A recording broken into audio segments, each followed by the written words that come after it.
வாட்ஸ்அப்ல 2 இன்ட்ரெஸ்டிங்கான செட்டிங். இதை நீங்க கண்டிப்பா தெரிஞ்சுக்கோங்க. இன் ஃபியூச்சருக்கு ரொம்ப உதவிகரமா இருக்கும். வாட்ஸ்அப்ல தனிநபரோட சேட் பண்ணும்போது சரி, குரூப்போட சேட் பண்ணும்போது சரி, அங்க நீங்க photo, video, document, music, text இது எல்லாத்தையும் நீங்க ஷேர் பண்ணுவீங்க.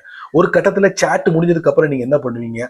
பிரைவசிக்காக கிளியர் சேட் கொடுத்து மொத்தமா கிளியர் பண்ணுவீங்க. ஆனா வாட்ஸ்அப் என்ன சொல்றாங்கன்னா, இனி வரக்கூடிய நாட்கள்ல அப்படிலாம் நீங்க பண்ண வேண்டாம். உங்களுக்கு எதை கிளியர் பண்ணுமோ அதை மட்டும் நீங்க சூஸ் பண்ணி கிளியர் பண்ணலாம் அப்படிங்கிறாங்க. அந்த செட்டிங் எங்க வரப்போகுது இந்த வீடியோல பார்க்கலாம். ரெண்டாவது இன்ட்ரெஸ்டிங்கான செட்டிங், வாட்ஸ்அப்பை நீங்க பயன்படுத்தும் போது டெக்னிக்கலா ஏதாவது ஃபேஸ் பண்றீங்கன்னா அதை நீங்க ரிப்போர்ட் பண்றதுக்கு வாட்ஸ்அப்போட செட்டிங்ஸ்குள்ள போகணும்.